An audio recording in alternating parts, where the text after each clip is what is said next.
There are habits that kill you slowly, like a steady leak that seems harmless, but over time destroys the entire structure. And the cruelest part is, you're the one feeding them every day without even realizing it, thinking they're normal, thinking they're just part of getting older, until one day you wake up with no energy, no drive, no hope.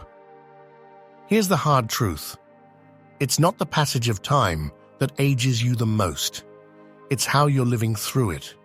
And if you don't do something now, you might be giving away years of life you could still enjoy fully, with strength, with meaning. In this video, we're going to break that silent routine that's been wearing you down from the inside. We're going to face 7 toxic habits that, if left unchecked, will keep stealing the most valuable things you have: your time, your body, your soul. Stick around until the end, because the final insight could completely change the way you think about rest, self-care, and the peace you truly deserve. I'm Gabriel, and this is the Stoic Garden. If you're ready to shake off the lies that are aging you, come with me. The transformation starts now. Have you ever felt like your days are just repeating, like an endless echo? You wake up, do the same things, go to bed, without ever really feeling like you lived? I'm not talking about lacking tasks or activities. I mean that emptiness that comes from doing everything without soul, without direction, as if you're just existing, but not truly inhabiting your own life. This is the most common trap after 55, switching to autopilot and forgetting your purpose. This is the first toxic habit stealing years from your life without you noticing. And I'm not talking about years on a calendar. I mean meaningful years, joyful years, years lived with fullness. Because a life without direction is like a ship without a rudder. No matter how many days pass, none of them bring you closer to any port. Many people reach this stage thinking they've already done their part. They raised their kids, worked hard, kept everything together, and now they believe all that's left is to wait. But wait for what? Death? Decline? Dependence? They don't say it out loud, but they live it in silence, resigned. And that, exactly that, is what ages you the most. Not the wrinkles, not the years. It's that quiet surrender to living without purpose. Let me tell you something. A man in his 70s wrote to me some time ago. He told me he felt like just another piece of furniture in his house. He was retired, his kids only reached out for the basics, and his wife, his partner for decades, felt more like a roommate than someone to share a soul with. He'd wake up, drink his coffee, go for a walk, watch TV, and that's how his days went by. No major pain, no serious illness. But he confessed he felt like he was slowly dying, not on the outside, but inside. It's like someone turned me off, he said, and that line hit me hard. Because that's exactly what happens when you lose your sense of purpose. You shut down. Marcus Aurelius, emperor and philosopher, wrote something in his meditations that changed me. Don't live as if you had 1,000 years ahead of you. Death is close. While you live, while you can, be good. That goodness wasn't just toward others, it was toward yourself. Live with purpose. Make every day count, because nothing is sadder than someone who's still breathing but has already given up on living. Let me ask you something. Why are you getting up every morning? What drives you to move, to learn, to be grateful? If you don't know, it's time to find out. And if you think it's too late, that your time has passed, let me be clear. That's a lie that's killing you faster than any illness. There's always a reason to live with intention. Always something to discover, to create, to give. The problem is, you got used to the comfort of not asking yourself anything, because the answers can hurt. But if you're not willing to face those questions, don't expect your life to change. Faith can help you. Stoicism can give you tools, but neither God nor the philosophers will walk the path for you. You have to stand up and decide. Decide that this day matters, that you matter, that you're not here just to take up space, but to fill what's left of your life with meaning, however much or little that may be. And let me tell you this, you don't need a perfect plan or a grand mission. All it takes is asking yourself each day, what can I do today that has meaning? Sometimes it's as simple as listening to someone, reading something that feeds your soul, getting your hands in the dirt, or talking to your creator. What matters is that you don't let another day pass without living it.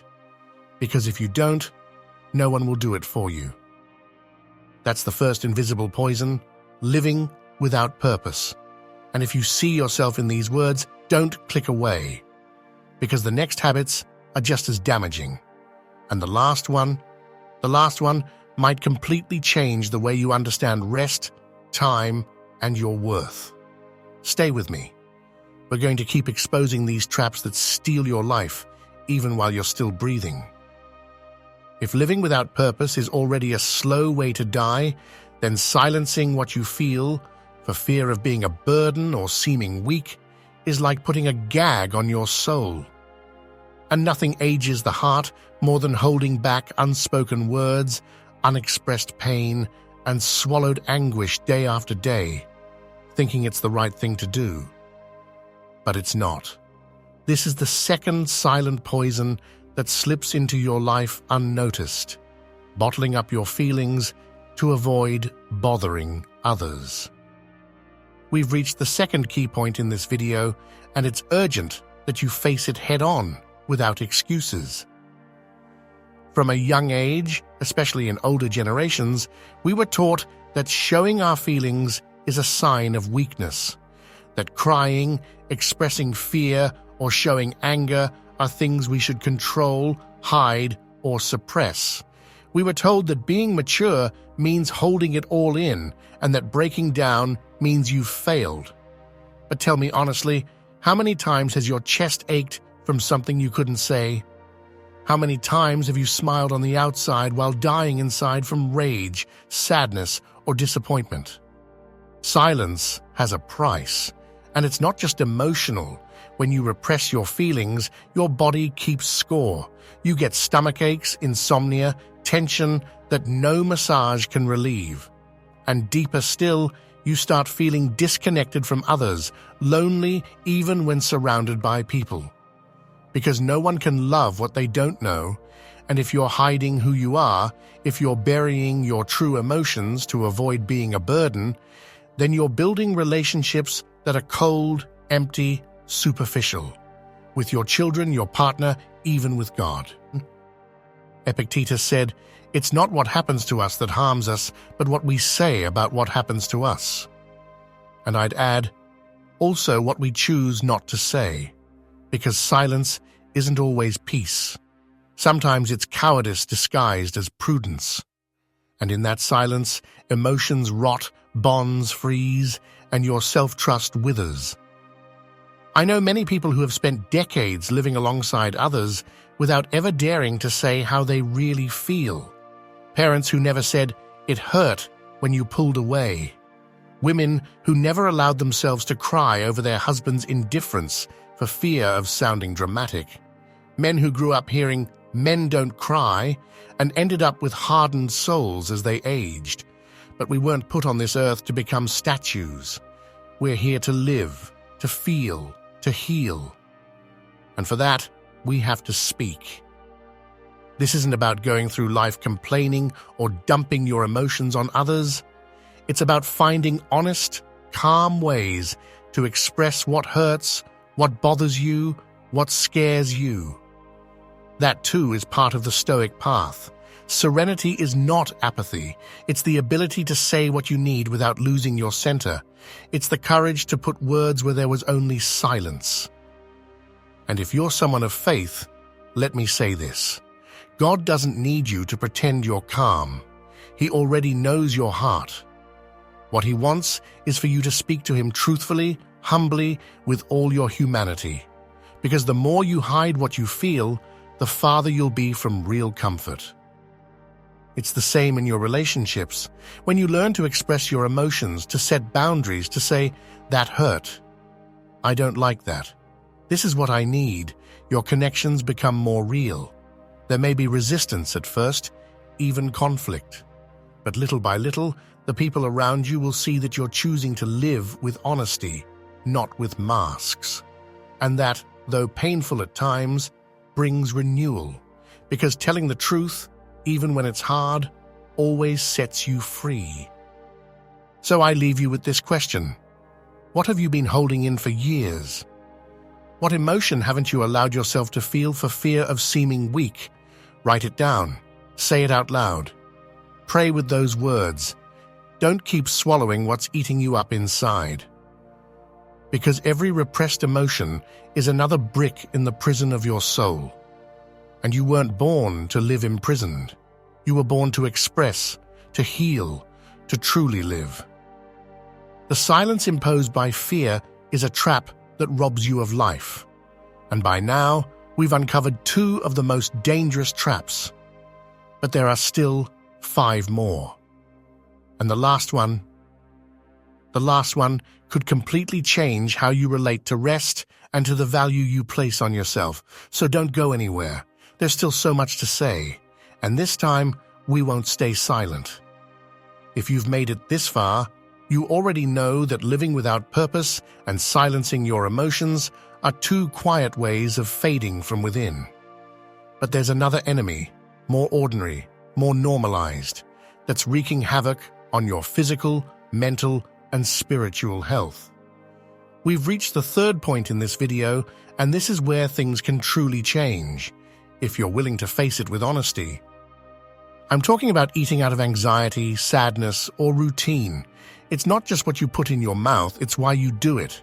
Because at this stage in life, food can no longer be an automatic comfort for emotional emptiness. Many people wake up without real hunger, but are already thinking about breakfast just to ease their boredom. Others eat late at night because silence makes them uneasy. Some feel guilty after every meal, but repeat the same cycle the next day like it's an unavoidable sentence. This isn't just a discipline issue, it's a matter of meaning. And in this, Stoicism is crystal clear. We are not slaves to pleasure. And when we become slaves, we lose our dignity, our power, and our health. Seneca said that moderation is the wealth of the wise, but that moderation isn't punishment, it's freedom. When you choose to eat out of care instead of impulse, you're telling your body, I respect you, and that changes everything. You don't need a strict diet or impossible sacrifices. What you need is to turn every meal into a conscious act, not an anesthetic. Before you eat, ask yourself, am I doing this out of hunger or out of anxiety? Is this care or is it punishment? That one pause can give you brutal clarity, because behind every rushed bite, there's something deeper. Unattended emotions, boredom you haven't faced, needs you're afraid to name. Imagine a woman named Teresa. She's 63, retired, lives alone. Her routine is simple. Coffee in the morning, the TV on all day, and a pantry full of cookies, bread, candy, and soda.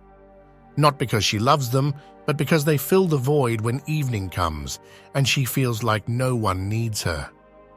Teresa doesn't eat for pleasure, she eats to avoid feeling.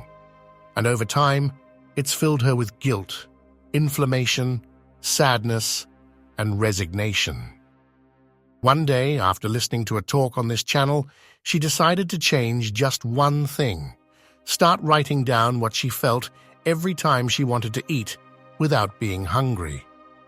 At first, it felt silly, but over the days, she realized something devastating. It wasn't gluttony, it was loneliness. It wasn't a craving, it was sadness. And with that awareness, she started to take back control. It wasn't about restriction, it was about listening. Eating stopped being a trap and became a way to care for herself. Today, Teresa is still alone, but she no longer carries the same weight. Because now, every meal she chooses with intention reminds her that she is worthy of respect. You can start small too. Today, watch your habits. Observe how you relate to food, not with guilt, but with awareness. Because your body is the temple that holds your soul, and you can't keep treating it like an emotional landfill. If you turn every meal into a conscious choice, you'll be applying Stoicism to your everyday life in a real, transformative way.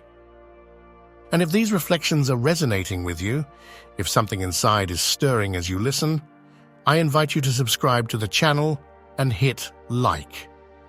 That way, this message can reach others who also need to shake off the weight and reclaim control over their lives. Let me know in the comments where you're tuning in from and write this short but powerful affirmation. I choose to take care of myself. There are still some powerful lessons ahead in this video, and the last one might completely redefine the way you understand rest and your relationship with yourself. Stay with me. This is just the beginning. After talking about the quiet toll that eating out of anxiety or emotional emptiness can take, it's time to face something even more corrosive: the relationships around us. Not the ones chosen with love, but the ones we drag along out of obligation, guilt, or fear of being alone. Because the fourth poison that ages you mercilessly is surrounding yourself with people who only drain you. And this is the fourth point in this video. The quality of your relationships often determines the quality of your life. But most people never dare to look at this closely. They simply assume that if a connection has been there for years, it should stay. Even if it hurts, even if it exhausts, even if it dims your light. The most common mental trap at this stage of life is believing you can't change your environment. It is what it is.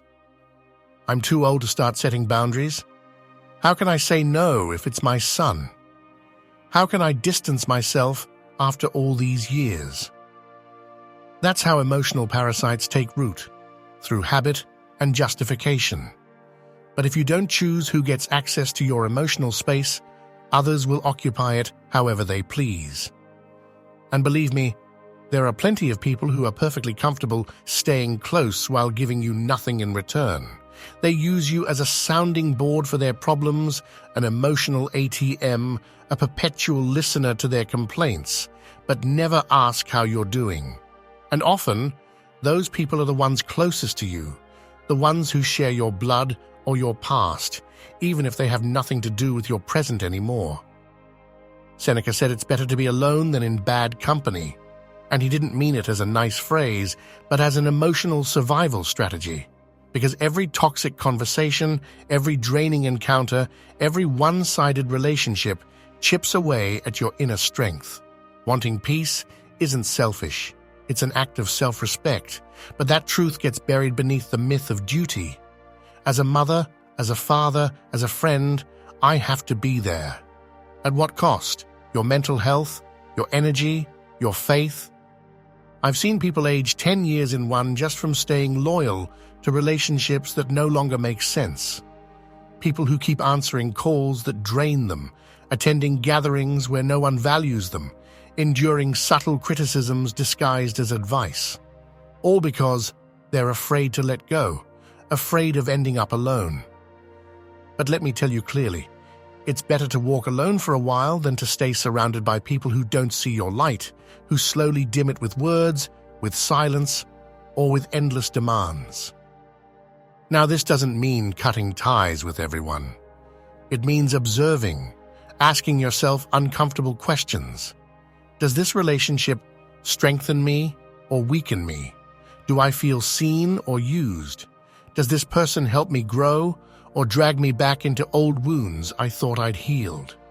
Sometimes, setting clear boundaries around time, energy, how often you interact, is enough to begin regaining your power. But you have to take that step. No one will take it for you, and don't expect others to applaud you for choosing yourself. Some will distance themselves. Others will get upset. That's normal. But over time, you'll start to notice something beautiful. Your mind will clear, your body will relax, your spirit will breathe. This topic is delicate, I know. Because when we touch on relationships, we touch deep roots. But it's also necessary. Because if you want to grow old with dignity, with fullness, with faith, you have to tend to your environment the way you tend a garden, pulling out the weeds even if it means getting your hands dirty. Remember, not everyone deserves your time, not everyone deserves your ear, and not everyone deserves a place in your peace. What's coming next will keep challenging you, but if you're still here, it's because you're ready to start choosing with more awareness. And the final lesson, that one might change the way you see rest, stillness, and how you care for yourself. So stay alert. There's still so much to uncover. We've reached the fifth point in this video, and I won't sugarcoat it.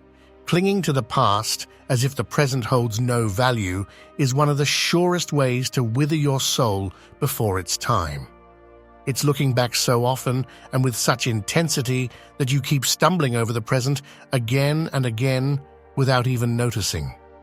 It's that all-too-common tendency, especially after 55, to constantly replay what was, what wasn't, what you lost, what was taken from you, what you could have done differently. And that nostalgia, which can sometimes feel poetic, can easily become an emotional prison. Because while you're still obsessing over what no longer exists, the life you still have shrinks, unlived. Some people can't stop talking with bitterness about the inheritance they never got, the partner who betrayed them 20 years ago, the job opportunity that was stolen, the children who drifted away and never came back the same. And of course, those wounds hurt. No one's saying you should ignore them. But if they become your daily narrative, if every conversation, every thought, every memory revolves around them, you're denying yourself the chance to build something new. You start becoming a monument to your pain. And that not only drains your energy, it breeds frustration, emotional dependence, and a slow erosion of respect from others. Because people, though they may not say it, pull away from those who are stuck in the past. They avoid those who keep repeating the same old story. And you weren't put on this earth to relive your scars. You're here to rise above them. Marcus Aurelius put it bluntly, a man's life is what his thoughts make of it. And if your thoughts are stuck in yesterday, your life will be too. The past doesn't disappear, but it doesn't have to dictate every step you take. You can look at it, learn from it, even mourn it when needed. But you can't live there. No one lives in a house that's already been torn down. You're just walking through rubble, unless you choose to rebuild. I know some people think there's no time left, that what they had to do has already come and gone, that their moment is behind them. But that's not a truth, it's an excuse. The real question is, how much of you is still available for what's ahead? Because if you decide your best days are behind you, then you're giving up. But if you choose to see this moment as a new beginning, then time becomes your ally, not your executioner. I'm not asking you to forget everything. I'm asking you not to be enslaved by what you can't change. The Stoic mindset doesn't promise magic solutions, it offers clarity.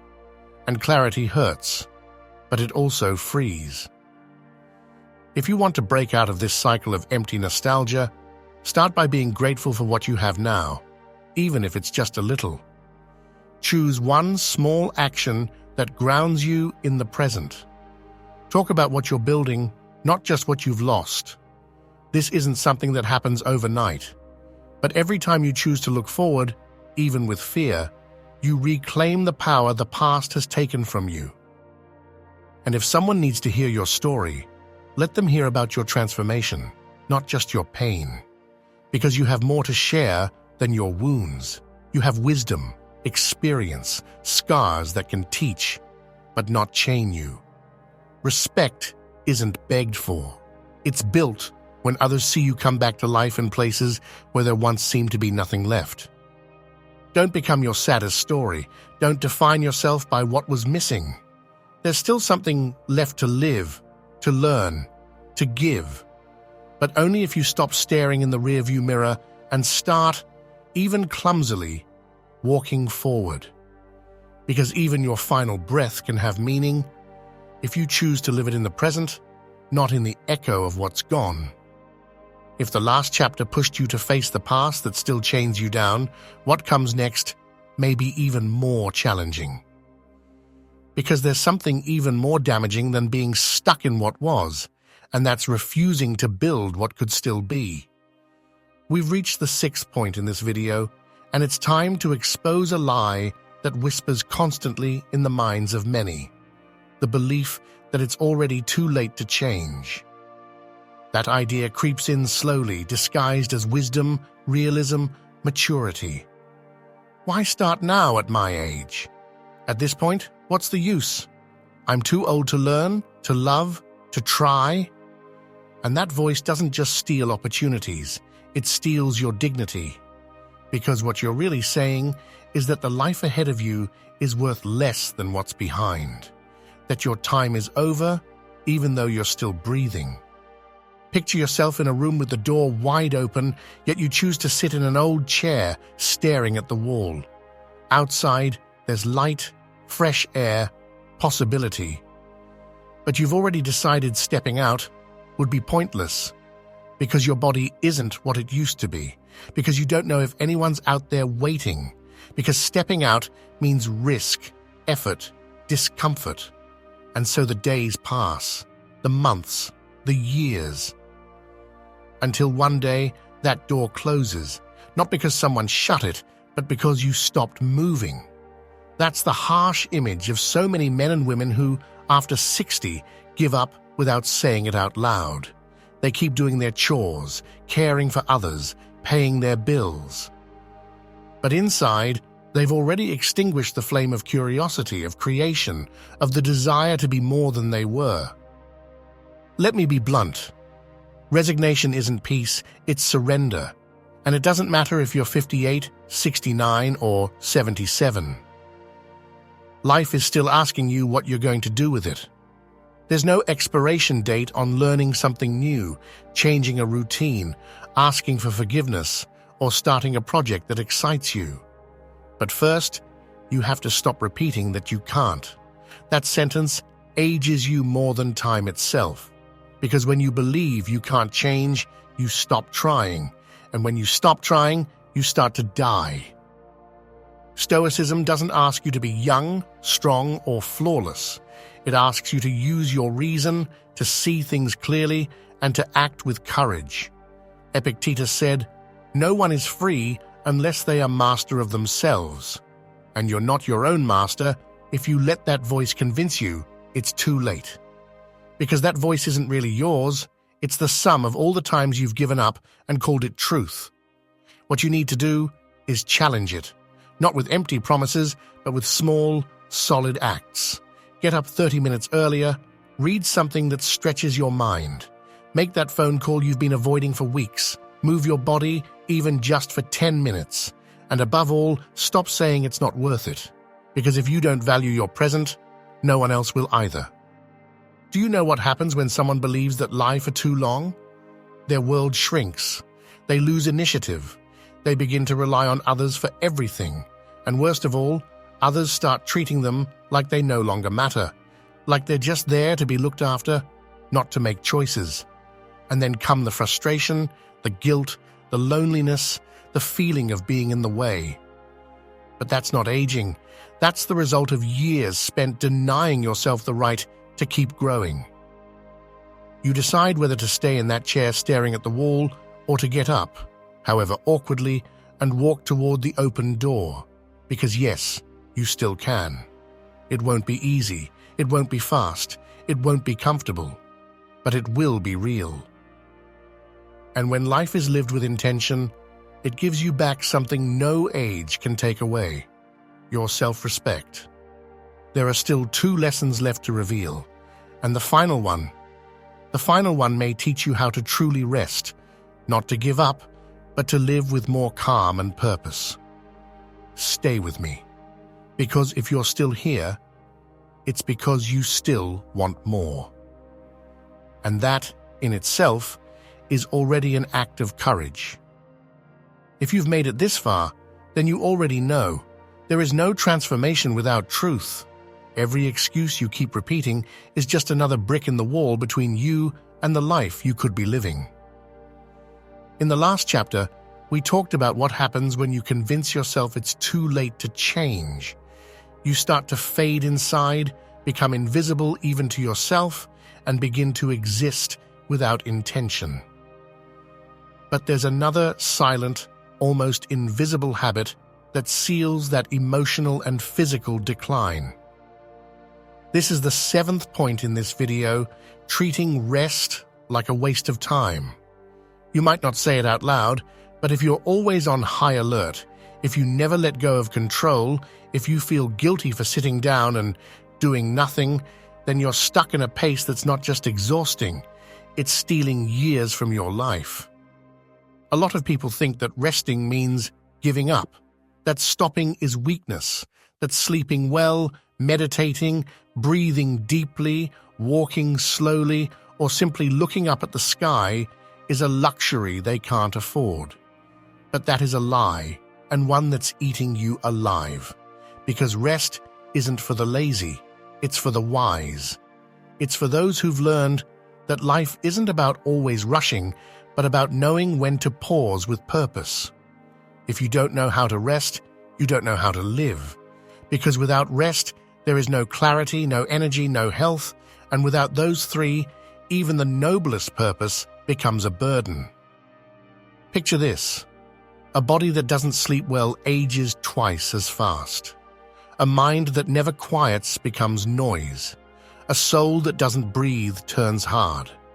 And without realizing it, you start to lose your presence, your patience, your joy. You snap over little things. You disconnect from yourself and those around you. You become reactive, fragile, exhausted. But you keep telling yourself you're fine, that this is just how it is, that rest is for later. Later when? After you die. You don't see it, but you're giving away your best moments to a version of productivity that was never meant for you. No one is going to applaud you for being constantly available, for never stopping, for pushing yourself to the edge. What they'll say is, take care of yourself, but by then, it might be too late. Seneca put it bluntly, it's not that we have too little time, but that we waste a lot of it. And wasting time doesn't mean resting. It means not knowing why you live, who you're living for, or where your actions are truly coming from.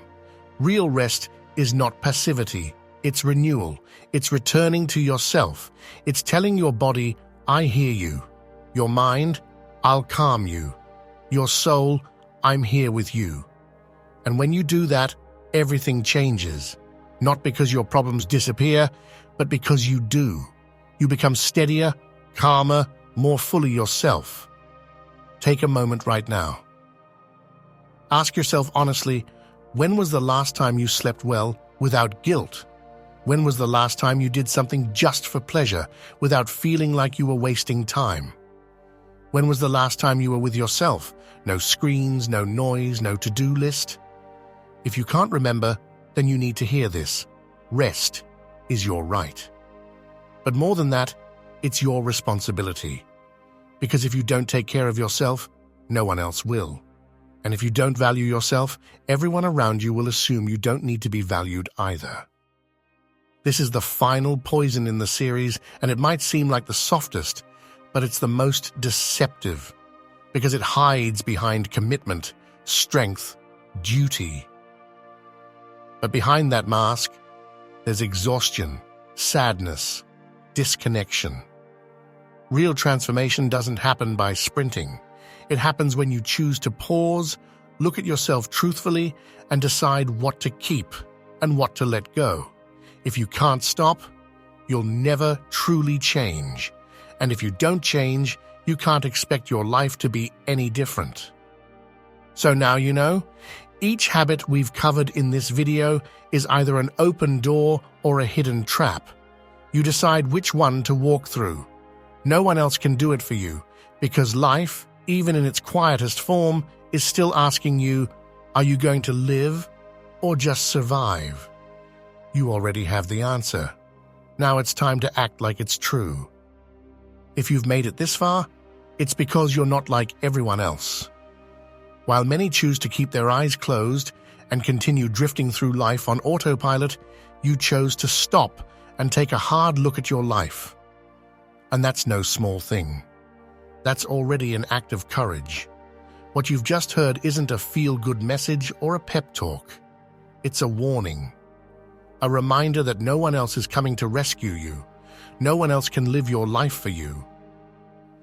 The time you have left, whether it's a little or a lot, is waiting for you to make a decision. Keep repeating what's draining you, or finally begin building a version of yourself that's freer, more aware, more truly yours. Because the habits we've uncovered today are stealing your life bit by bit, and you don't have time to keep postponing your awakening. To those still watching, I say this with respect and with strength. You are different. You've had the courage to stay, to listen, to open your eyes. And that's why I want to ask you something. If this message stirred something in you, if at any point you felt like we were speaking directly to your soul, leave a comment with this phrase, "I am Stoic," and tell me which country you're watching from. Because I want to know who's truly ready to take back control. I want to see who's walking this path with me, this path towards strength, serenity, and purpose. My name is Gabriel, and this space, the Stoic Garden, wasn't created to entertain. It was created to wake people up, to help you shake off the excuses, to give you the tools no one taught you when you needed them most, and to remind you that there's more power in you than you realize. We're not here to sugarcoat reality, we're here to transform it, and you are not alone. This community is growing with men and women who, like you, have decided not to give up, not to live asleep, not to settle for just surviving. If you feel this message spoke truth to you, subscribe now. Don't wait. Become part of this community that is rebuilding itself with dignity and intention. And share this video with someone you know needs it, even if they won't admit it. Because sometimes one single sentence can be the spark that ignites an entire transformation. You can be that bridge for someone else. This isn't the end of the conversation. If you want to keep going deeper, if you want more clarity, more strategies, more strength for your journey, check out one of the 2 videos appearing on screen right now. One of them might have exactly what you need to continue this awakening. Take care. Be honest with yourself. And remember, there's still time if you choose to start living today. See you soon.